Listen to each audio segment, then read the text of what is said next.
حدثت مشكلة بينه وبين أحد الطلاب العرب. کاتێک لە ئۆتۆمبیلەکەم دابەزیم لە بەردەم قوتابخانەکە دوو ئۆتۆمبیل یاساییشمدی لە جۆری فۆردی ڕەش نزیکەی 6 کەس بە چەک و جلی سەربازیەوە وەستا بوون بە دیاریکراوی نازانم چه هێزێک بوون چوومە ژووری ئیدارەی قوتابخانەکە چەند ئەندامێکی یاساییش لەوێ بوون کەسێکیان خۆی وەکو مقەدەمێکی یاساییش ناسان سەرەتا قسەی کرد من وامزانی قسەی هەڵی پێوتم بەڵام هەر نەمویست کێشە دروست بکەم هەستام ویستم بچمە دەرەوە ئەو لیدەم هەروەها ئەو قوتابیەش کە لەگەڵ کوڕەکەم کێشەی هەبوو لە خۆم و کوڕەکەمیاندا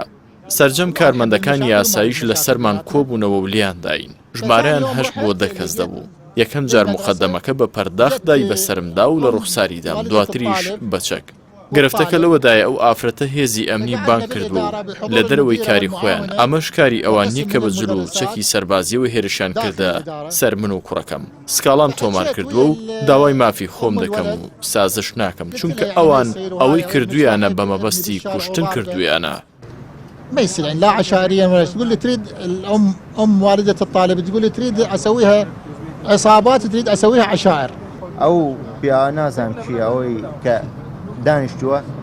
یەکسەر جنەیە بە باوکم قسەی کرد غەڵەتی کرد باوکم هەڵەسا بۆی بچینە دەرەوە چونکە ئەوان سیلا حشتیان پێ ئێمە نازان کیەوەن بۆی هاتینە دەرەوە ئەوش بۆکسیاوە بەسەری باوکمە تر خۆمان دیفاعی خۆمانەیکەین